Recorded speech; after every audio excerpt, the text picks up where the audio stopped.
মাত্র 30 টাকা খরচ করে এত বড় জাম্বো নাস্তা বানালাম। 30 টাকার এই নাস্তা 20 জন খেয়েও কিন্তু শেষ করতে পারবেন না। এই নাস্তার রেসিপি যদি বেকারির কোনো মালিক দেখে তাহলে কিন্তু আমার উপর বড্ড খেপে যাবে, কারণ বেকারিওয়ালাদের গোপন রহস্য ফাঁস করে দিলাম যে তুলতুলে নরম এমন একটা জাম্বো রুটি আপনি নিজেই বানিয়ে নিতে পারবেন অল্প খরচে।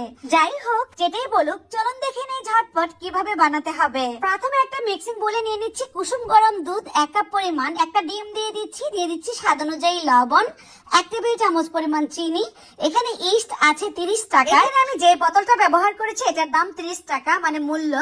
আপনারা চাইলে কিন্তু এটা দিয়ে 3 বার বানাতে পারবেন ঠিক এমন বড় বড় জাম্বো রুটি বা আপনাদের পছন্দ মতো নাস্তা। আমি দিয়ে দিলাম 1.5 চা চামচের মতো ইস্ট, আন্দাজ করে দিলাম আর কি 1 কাপ পরিমাণ আটা।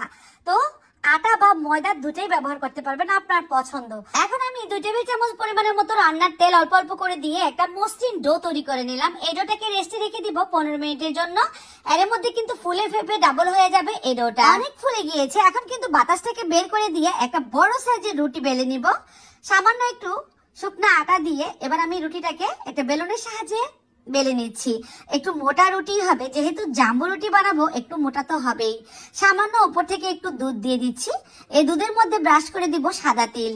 সামান্য সাদা তিল উপর থেকে ছিটিয়ে দিচ্ছি। এটা খেতেও ভালো লাগবে, সুন্দর ফ্লেভার আসবে আর দেখতেও সুন্দর লাগবে তিল দেওয়ার কারণে। দুধ দিয়ে তিলটা মিশিয়ে নিচ্ছি। চাইলে কিন্তু আপনারা ডিমের মিশ্রণ দিয়েও এই তিল মিশিয়ে নিতে পারেন।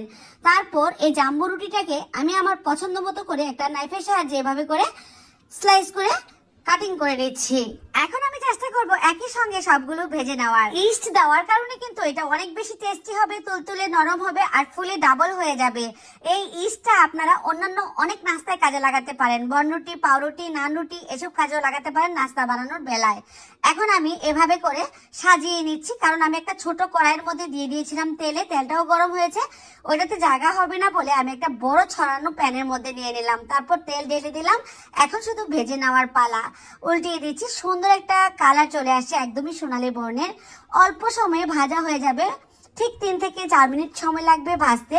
মিডিয়াম টু লো ফ্লেমে এই রুটিটাকে আমি ভেজে নিচ্ছি। আপনারা যদি চান ক্রিস্পি করতে সেক্ষেত্রে করতে পারেন, তবে এটা তুলতুলে নরমই থাকবে। ক্রিস্পি ভাব দেখা গেল এত বেশি তুলতুলে থাকবে সেটা আর বলার ভাষা রাখে না। আমার এগুলো ভাজা হয়ে গিয়েছে। উপরের পার্টটা থাকবে একদমই সুন্দর একটা ক্রিমি কালার আর নিচের অংশটা সোনালী বর্ণের। আমি এখন নামিয়ে নিচ্ছি। ছোট ছোট সোনামণিরা যেমন পছন্দ করে, শ্বশুর শাশুড়িও কিন্তু অনেক মজা করে খাবে তুলতুলে নরম এই নাস্তা। আপনারা চাইলে এটা অতিথি সামনে বসিয়ে রেখেই কিন্তু বানাতে পারেন। 1 কাপ আটা বা ময়দা দিয়েই তৈরি হবে এত বড় জাম্বো রুটি। আসলে অবাক লাগছে, তাই না? আমরা কিন্তু বাইরে থেকে অনেক চড়া দামে কিনে আনি এমন তুলতুলে নরম রুটি, সেটা কতটা স্বাস্থ্যসম্মত আমরা নিজেরাও জানি না। তো আপনারা কিন্তু চাইলে এভাবে করে বানিয়ে নিতে পারেন। মাত্র 30 টাকার একটা ছোট ইস্টের বোতল এনে ঘরে রেখে দিবেন, বিভিন্ন রকমের নাস্তায় ব্যবহার করতে পারবেন। কেমন লাগলো রেসিপি কমেন্টে জানাবেন। সবাই অনেক বেশি ভালো থাকবেন, সুস্থ থাকবেন।